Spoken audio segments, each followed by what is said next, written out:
Hey, Captain Mike here from Forbes Fishing. In today's episode, I'll be working on another Vapor Separator Tank.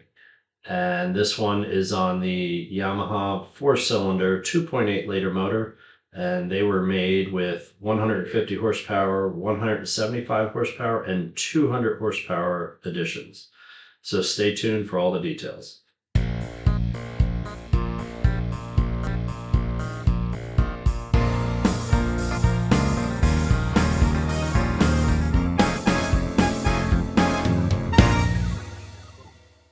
Once you have the main engine cowl off, you need to remove the two covers that are on the motor. The one on top is held on by two bolts requiring a 10mm socket.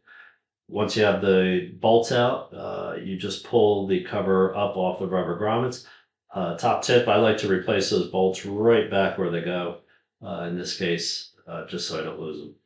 The cover on the rear is just held on by rubber grommets, so you just need to pull it off and set it aside. Next, we're going to use our 10mm socket to remove four bolts that hold on this manifold cover.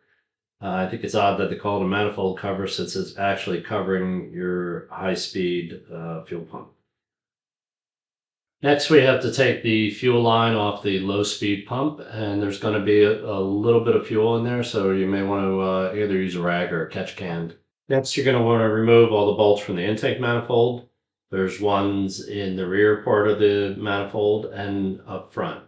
They're all the same size though, so you could just bag and tag them all together. You are going to need an extension and a U-joint, and you're probably going to need a magnet for when you drop some down into the engine cowl. Next, we're going to remove the silencer from the throttle body assembly. There's also a hose on top that you'll need to remove. Next, we're going to remove the four bolts that hold the throttle body onto the intake manifold. And you could loosen those bolts, leave the throttle body in place. We just need it detached to remove the intake manifold. Remove the intake manifold and we finally get to see the VST. As you can see here, the cooling reservoir is on the outboard side of the tank, which is a little different than the 4.2 liter 300 motor. And if you wanted to just check that passageway, which you know is going to be clogged, you could just leave the whole thing on there. We're going to actually service all the filters, so we're going to remove the entire tank. Before you start disconnecting any hoses, I highly recommend you take a bunch of photos with your cell phone. You're going to have vacuum lines, you're going to have water lines, and you're going to have fuel lines, and they all need to go back in the right spot. So these two lines are water lines, and they were held on with zip ties. So cut the zip ties off, and then you could use either needle nose pliers, or you could use your side cutters, or you could use a trim removal tool that has a groove cut in it to wiggle off that hose. Moving to the top of the tank, there's going to be several vacuum lines. None of those are going to have zip ties on them. Just wiggle those until they come off. Make sure you know which ones are going where though. Again, take a photo. There's a fuel line on the top that has a clamp on it. You're going to remove that and pull that out of the way. There may be a couple dribbles of gas in there. Just put a rag at the bottom of the motor. My apologies, the video of me draining the tank didn't come out good, so I'm going to show you a clip of me doing it on another motor. The process is identical. There's a pink drain hose. Pull that out and put it into some kind of gas tank. And using a number 3 Phillips head screwdriver, you're going to loosen the screw that's at the bottom of the tank. And that'll drain a majority of the fuel, but not all of it.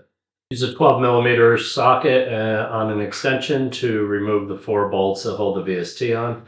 That's going to allow you to pull it back a little and get to the last 2 fuel lines. It'll just make it much more easy to remove them. Using your pliers, remove the clamp off the fuel line on the side of the tank, and you could remove that hose. We thought there may be some residual fuel in these lines, so we brought the can nearby, but it turns out they were empty. Once you spin the tank around, you're going to see the last fuel line, and it's clamped on using a zip tie, so you could just cut that. You'll notice a clamp holding the hose onto the tank there on the bottom. You'll need a 10mm socket to loosen that bolt. These hoses are often on there pretty tight. You kind of need to break the seal before you could wiggle them off. And of course, I forgot my fancy hose removal tool. So here I'm just using a pair of side cutters. You're just trying to get between the edge of the hose and the nipple itself. And again, break that seal and then you can wiggle it off the rest of the way. Sneak into the kitchen and borrow your wife's favorite cookie sheet. These are great to catch the additional fuel and any screws that you may drop. There's 3 screws that hold the cover on the cooling passages. You'll need a number 2 Phillips head to remove them. Once you remove the cover, there's going to be a gasket underneath that you have to remove and an O-ring. Take both of those out and then you could start cleaning out the passageways. If you have a Dremel tool, they sell these little brass bristle heads that you could use to clean out the passageways. That seemed to be the best way to get all that crap out of there. This is how clean you want to get those passageways. Now we finally get to start putting some new parts back on. The O-ring goes on first. That's 6CB-14239-00. And then the gasket goes on top of that. That is 6CB24482-00. Then reinstall the cover. We used a small drop of blue Loctite on the threads. Get them all started, snug them down a little bit, and then tighten them up. 3 Phillips head screws hold this top cover on. You'll need a number 2 Phillips head screwdriver to remove it. Using your dental pick, remove the old O-ring, and then with a pair of needle nose pliers, you could remove the old filter. Inside this cavity is also a check valve. You can pull it out with your needle nose pliers and press lightly on the ball bearing inside to make sure it's still operating. Reinstall the check valve, and here I'm using the handle from the needle nose pliers to push it in until I hear a click. Then I'm going to install a new filter, part number CB-24501-01. Then a new O-ring, CB13016-00. Make sure that top cover is clean and place it back on top of the float chamber. Reinstall the 3 Phillips head screws with a dab of blue Loctite. Snug them down at first and then tighten them all up. The float chamber is held on by a bunch of screws that have slots for both Phillips head and straight slot. You could try a number 2 Phillips head, but if that cover's been on a long time, you may have to resort to a really large straight slot screwdriver to remove them. Under the high-speed pump is the old filter, and the last one we're going to replace. You're going to use a straight slot screwdriver and just pry up under the flange. Go around the perimeter. The plastic gets hard after being soaked in gasoline for a couple of years. It'll come off, just be patient. Then you're going to install the new filter, which is part number 63P-13915-00. That'll press easily into place. Clean up the tank real good and then install a new gasket on the float chamber, and that is part 6CB-14984-00. Carefully lower the assembly into the float chamber, making sure to align the filter with the rubber grommet in the base of the chamber. We put a drop of blue Loctite on all the screws and then got them all started and then started snugging them down. When you go to do your final torque, make sure you go in a crisscross pattern. Before you put the tank back in the engine bay, make sure you reconnect the drain line and tighten that drain screw. The first hose we're going to work on is the one in the back. Slide the fuel line through the keeper clamp and up onto the nipple. Next, you're going to have to replace the zip tie that we cut off when removing it before tightening down the clamp using a 10mm socket. Here I'm replacing the water line on the bottom of those cooling passages, and all your water lines are going to need new zip ties. Here I'm replacing the water line on the top of the cooling passage, and that will need a new zip tie as well.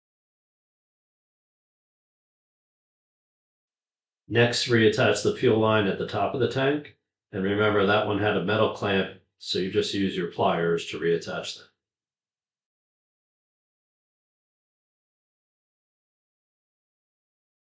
Here I'm installing the bolts for the VST tank itself, and that's mounted on a rubber grommet system. So just get them all started, and then you can come back and snug them up when you're done. Just make sure you don't have any hoses behind the tank pinched before you tighten down the bolts. The intake manifold needs 2 gaskets, and this one is called manifold gasket number 2, part number 6DA13646-00.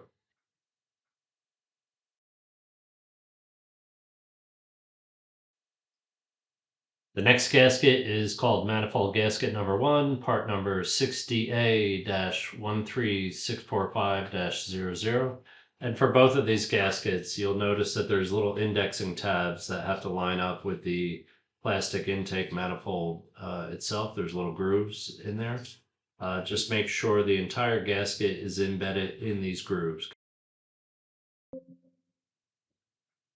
Here I'm installing the intake manifold, and I'm just trying to position it first. You have a bunch of hoses that you're trying to work around, and you're trying to line up the bolt holes. Just be careful. You don't want to dislodge any of those gaskets that you press into those grooves. Here I'm just starting all the bolts to make sure I have the intake manifold positioned properly and get them all kind of in and snugged up just a little bit before you start with the torque sequence.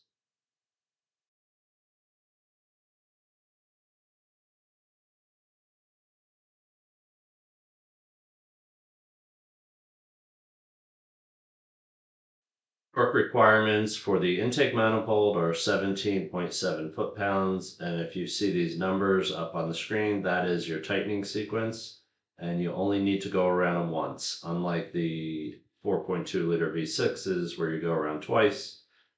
These motors, just one trip around the world. Next, you can replace the manifold cover, and we're getting near the end here. Here I'm reattaching the throttle body to the intake manifold. Now you could reinstall the silencer. Hey, that's about it. You have a couple covers to put back on the motor before you put the cowl back on. I hope you enjoyed this content. If so, please hit the like button. Consider subscribing to my channel. Thank you, and tight lines.